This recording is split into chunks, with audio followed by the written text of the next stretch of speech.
An August night Daytona Coke 0400 slash Pepsi 400. Yes, I will still call it the Pepsi 400 sometimes because that is what I grew up with. But the one without rain that actually happened on a Saturday night, I'm going to remember that. I will, usually, always. But after what I saw tonight, this one I'm going to remember for a long time.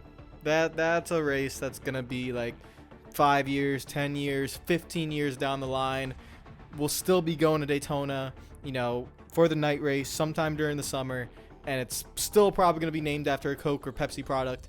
And I'm going to think about that night in 2023 that NASCAR went to Daytona, because not only did you see one of the hardest hits you'll ever see in NASCAR, you saw two of the most violent crashes you'll ever see, which is just crazy. I mean, my God. And before we go any further, I want to give, thoughts and prayers to Ryan Preece, who ended up crashing. He did get out of the car, but I think he needs to get checked up on, because obviously it was a very violent wreck, so there might be some things wrong there, but hopefully he is going to be okay. I want to give a shout out to all the Patreon members, as always, for supporting the channel. You guys have been the best during this time, as you guys have always been. Thank you guys, as always. And let's talk about what has gone on at Daytona tonight. My pick before the race started was Brad Keselowski. I take credit. I count that as half of a win, because if that was not his teammate in front of him, he would have won. But he decided to push his car, which is just as much of a win. I mean, guys, if we were a car owner and we were also driving, and our car, our teammate, or the car we own is in front of us and leading, you are going to do what Brad Keselowski did. You're going to push your car to the win, because it is just as good, if not better, than winning yourself. At least that's how I think about it.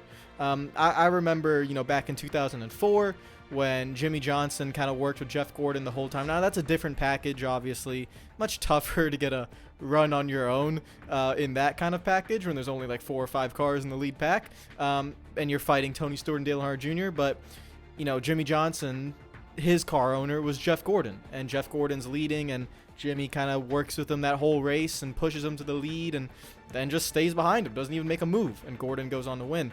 Obviously, this is different type of racing. You have to push more, and it's a lot more chaotic and everything, but same thing applies here, where Keselowski pushes Buescher to the lead, and as Keselowski always does, he is a fantastic plate racer, which is why I picked him, and he is a very aggressive pusher. Now, he does end up wrecking people half the time because of that, but he was able to do it for 2 laps and push his teammate as much as he needed, and then, Buescher was able to get there for the victory. So, big credit to Brad Keselowski, and I know out of all the wins that Brad Keselowski has had, that one that he doesn't even get credited for is definitely in his favorite list. If you ask him, I promise you 100% he will say that's one of his favorite wins, even though he didn't actually win.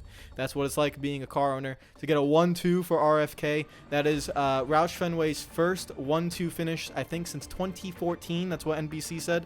So 2014. I mean, damn. 3 wins in 5 races for Chris Buescher. Damn.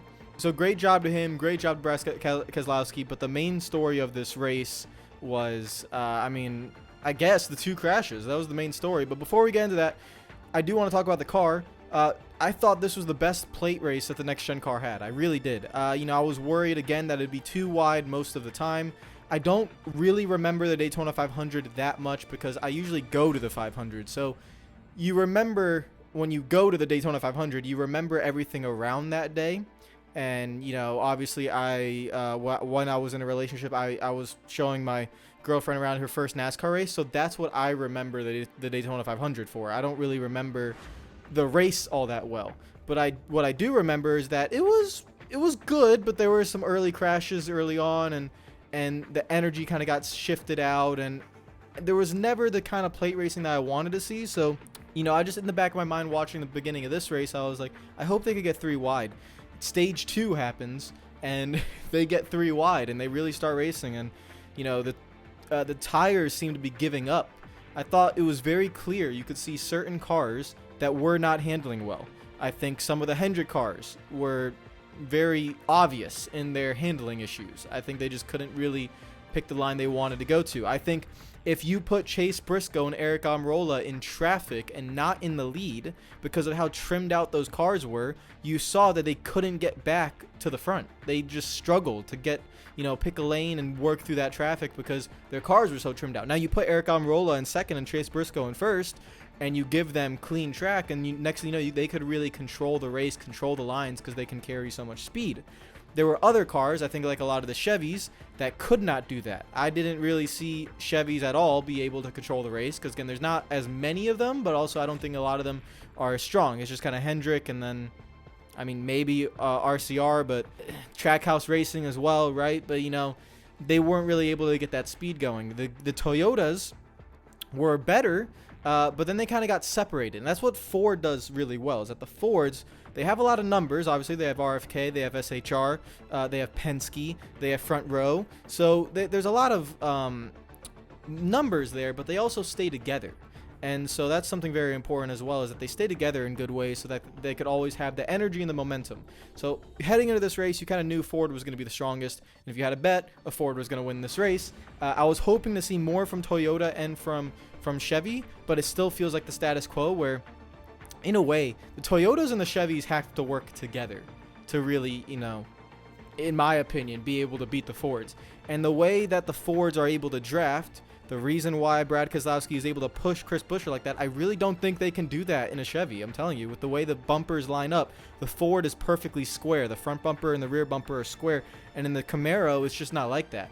And you see it in the pushes. You see it. When a Chevy pushes another car, they can't lock on. It's more of a hit, and then the car in front has to drag the brake in order to get a bigger push. They really cannot lock on like the Fords. It's been an advantage that the Fords have had ever since the Camaros come in.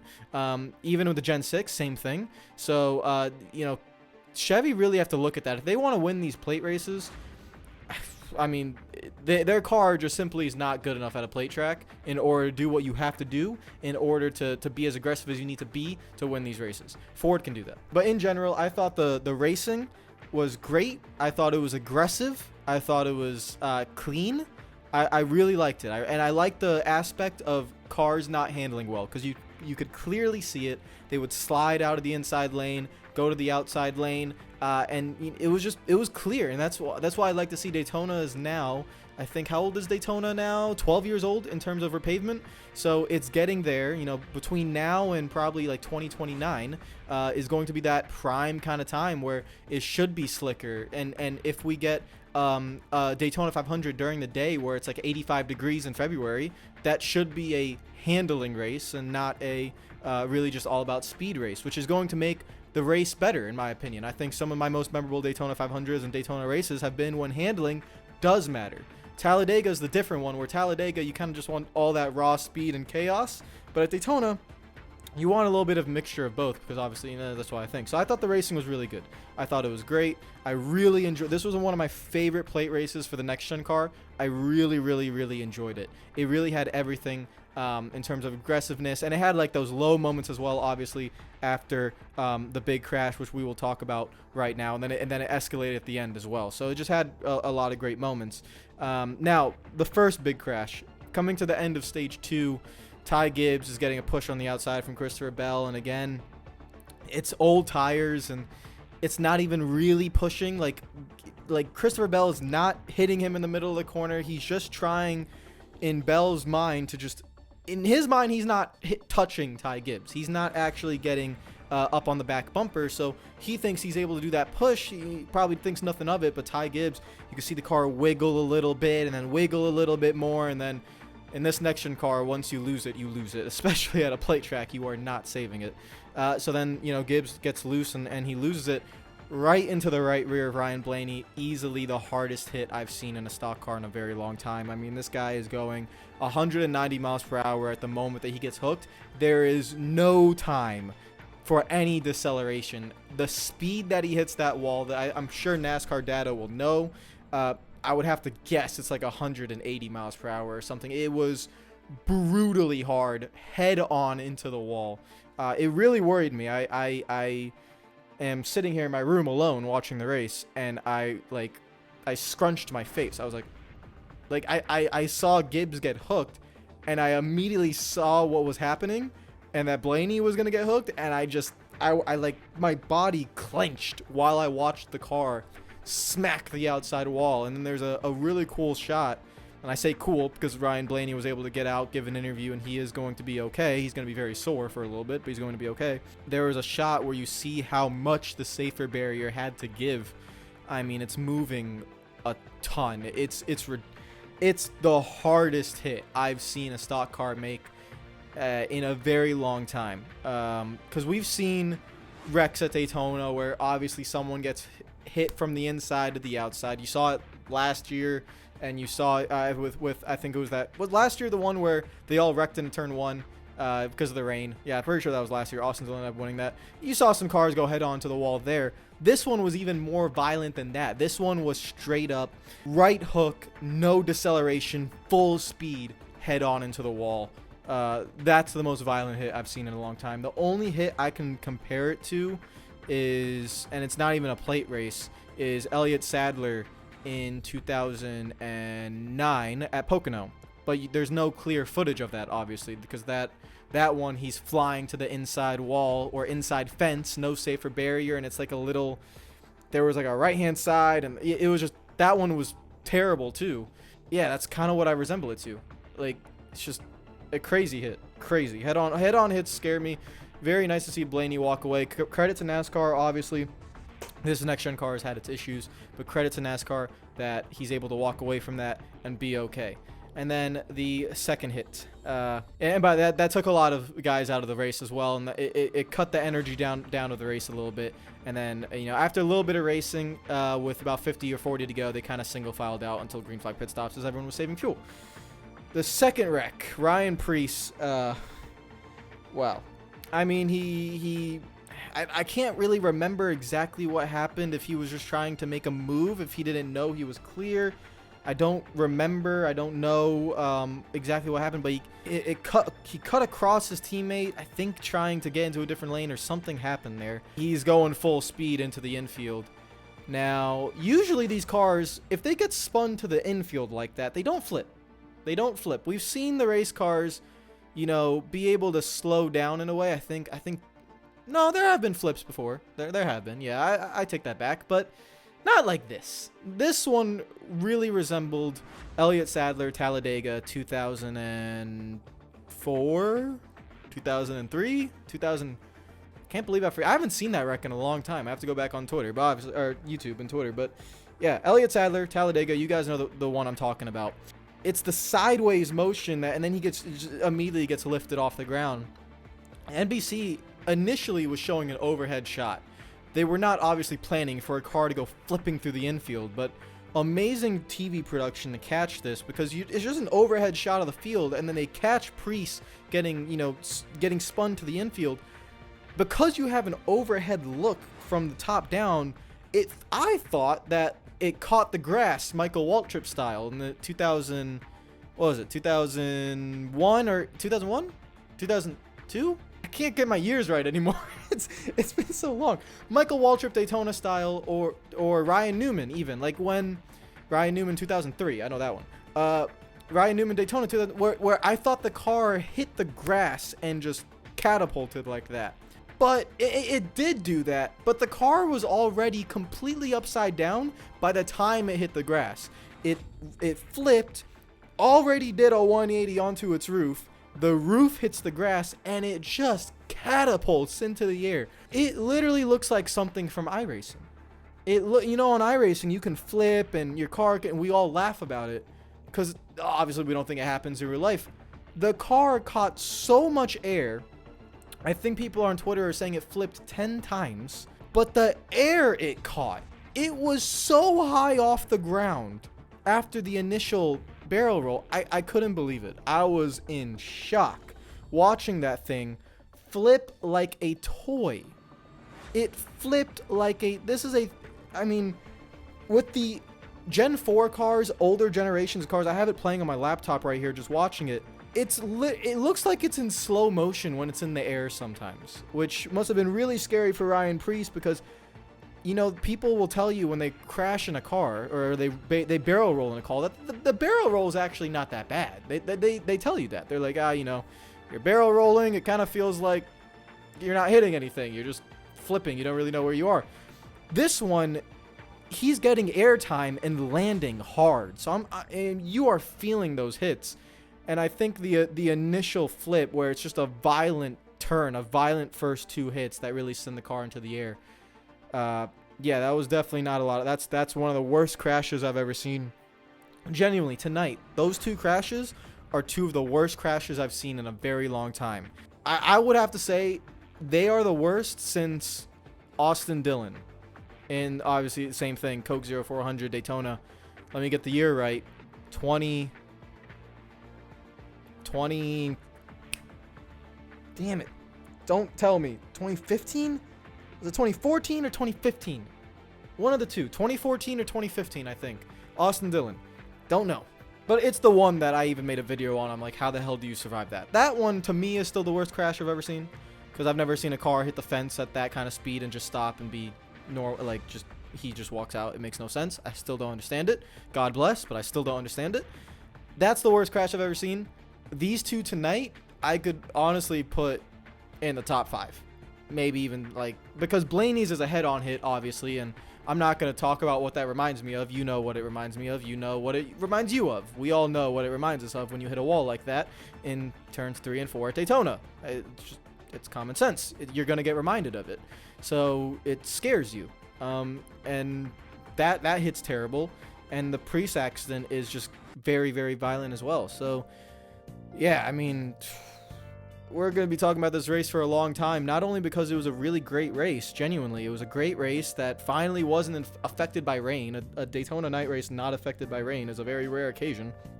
And great racing, but 2 very violent wrecks that are going to be replayed for a very long time. Again, hopefully Ryan Preece is completely okay, and Blaney is okay as well. It's going to, I'm worried about concussion stuff and stuff like that. Because you saw Blaney sitting in the car, catching his breath, rubbing his face and stuff. Honestly, I'm more worried with this car with concussions, not really the other things. I think the car is safe in other areas, but in terms of the head trauma, I'm a little bit scared about it. So we'll see how they are in the next few days. I guess we'll talk about the race results before we talk about who made the playoffs, because it didn't change. Bubba Wallace made it, but we'll talk about the playoff standings. Chris Buescher, Brad Keselowski, Eric Almirola, Chase Elliott, Joey Logano, Bowman, Busch, Byron, Harvick, and LaJoy round out the top 10 with Ty Dillon, Bubba Wallace, Michael McDowell, Austin Hill, Chandler Smith, Bell, Chastain, Eric Jones, Yaley, and Daniel Suarez rounding out the top 20, and then everybody else in the field with a lot of crashes and stuff like that. It's kind of tough to talk about Daytona results because you guys know how Daytona is. It's crazy. It's insane. It's nuts. Obviously, Chase Elliott doesn't make the playoffs. Neither does Alex Bowman. Neither does Eric Almirola. All these guys had to win, right? And they were not able to do that. So very unfortunate for them. But that's just the Daniel Suarez as well, Ty Gibbs, all those guys were not able to get in victory lane. Let's go to the playoff standings because now we have the playoff points sorted. Who's going to be in there? William Byron and Martin Truex Jr. at I'm gonna just remove the 2000, right? So 36 playoff points. They're at 36 with Denny Hamlin at 25. Chris Buescher 3 wins in the last 5 races. You can see him now with 21. He's in very good shape. Honestly, that's I don't know if it's a sleeper pick. I don't know. Can you be a sleeper pick to make the Final Four if you've won 3 of the last 5 races? That seems disrespectful. I'm not gonna say he's a sleeper pick. I feel like I should say he's a sleeper pick because if I asked you right now, would Chris Buescher win the championship or make the Final Four? I still think the majority of us would say no. But he's won 3 of the last 5 races. He's won on 3 different disciplines of racing, too. So, yeah, it feels disrespectful. I don't know. It feels disrespectful to say that. But Kyle Busch at 19, Larson 17, Bell 14, Chastain 11, Keselowski, Reddick, Logano, Blaney at 10, 9, 8, and 8, McDowell at 7, Stenhouse at 5, Harvick at 4, and Bubba Wallace has no playoff points, but he makes the playoffs entering in there. Bubba Wallace can still make the Final Four, but buddy, you got to win a few races and get some playoff points because you're going to desperately need it if you want to make the Final Four. And looking at that, obviously, for William Byron and Martin Truex Jr., no mistakes in terms of big ones, DNFs early on in a race or something like that. You do not want that. Just run up front, get your stage points, be consistent in the first 2 rounds. You will be fine. And then when it gets to the round of 8, try to win one of those. But if not, you still have a lot of playoff points, and hopefully with how you ran in the first 6 races of the playoffs, you've gotten even more playoff points. Simple. All you guys got to do is make the Final Four. That's, at least for my thinking, guys, when it comes to the playoffs. We ain't talking about championships when we enter the playoffs. That's not what we're talking about. It's just simply talking about making the Final Four. That's it. Just make it. That's it. That's all you got to do. After that, you have a 25% chance. Go to the casino. Place your bets, see what happens. You can control your destiny in terms of making that. Byron and Truex have done a fantastic job at putting themselves in a great position in order to do that. And I still think those two will make the Final Four. Everybody else, it's really up for grabs because it's tight. Denny Hamlin at 25, all the way to Blaney at 8. That is, what, 17 points? That's not a lot. From 3rd to 12th. That is not a lot, man. So it's going to get really tight, I think, for those final 2 spots. And obviously, we're going to see how it goes there. But those are your playoff standings. Again, Chase Elliott, Alex Bowman, Ty Gibbs. Those 3 guys are kind of the guys I look at when I'm like, you know, no offense to Daniel Suarez. I think if Daniel Suarez made the playoffs, I don't think he would have enough speed. I think Ty Gibbs is learning and growing race by race that he would actually do pretty well in the playoffs. But obviously, as a rookie, it's not a failure that you didn't make the playoffs, because I think Ty Gibbs has been running really well. It's just it didn't happen. For Alex Bowman, for Chase Elliott, obviously those 200 guys, they missed a lot of races due to injury. So, you know, in a normal world, Elliott is in there. So it's just interesting, you know, to see all those guys not in there. But for Chase Elliott fans, you know, he was talking about after that his car is in the owner points, in the owner point playoffs, which I don't even know how I could get standings to that. I'm gonna have to go to like Bob Hawkers or something to find that. But yeah, he's in the owner point playoffs, which are big deal for the team. And I think it pays a lot, right? I think like for team payments paid by NASCAR, like the owner's points is a big deal. So yeah, they'll be going for that. But sorry for you Elliott fans. I'm really Listen, I'm just being selfish here. I'm really pissed off he didn't make the playoffs because he's the most popular driver and I needed him in the playoffs for the Netflix documentary. I'm being completely honest. It's not a Hendrick bias. I just wanted him in the playoffs for the Netflix documentary so that way you could plaster his face that obviously everyone thinks is very sexy, along with Ryan Blaney, who obviously is very sexy. Like, we could just plaster those two in the playoffs, put them on the Netflix doc, and then everyone would watch because you'd see some 2 very sexy men on the cover of the Netflix documentary for NASCAR in 2024. But now you can only use Ryan Blaney. So I'm putting a message out to Ryan Blaney right now. Ryan Blaney, you are one sexy looking man, all right? You have very attractive genes in you. I need you to help promote the sport with your good looks. And by what I mean by that is I need you to win. I need you to win. I need you to make the Final Four. So that way in the Netflix documentary, because we don't have Chase Elliott there, we can plaster your face on the Netflix doc. You know what I mean? We kind of need you there, buddy. All right. So that I'm being completely. You guys think I'm lying to you? That's genuinely the main reason I wanted Chase Elliott to make the playoffs is for that Netflix documentary. I'm not lying. I have no shame. I'm willing to admit it. I'm shameless. You can yell at me if you want. I'm here just trying to help market the sport. That's it. I'm not doing anything. All right. Whether you're watching this late Saturday night or early Sunday morning or Sunday afternoon, I will see you guys tomorrow. Take care of yourselves. Enjoy the rest of your day. Hopefully you guys enjoyed the race. And yeah, we'll see you guys tomorrow. Make sure you follow me on Twitter and Instagram if you are not already. Even though I probably should take a break from social media for a while. But unfortunately with my job, I kind of have to be on social media. So it's, yeah, not very fun. But I'll see you guys tomorrow. Take care of yourselves. Enjoy the rest of your day. Make sure you subscribe. Peace out.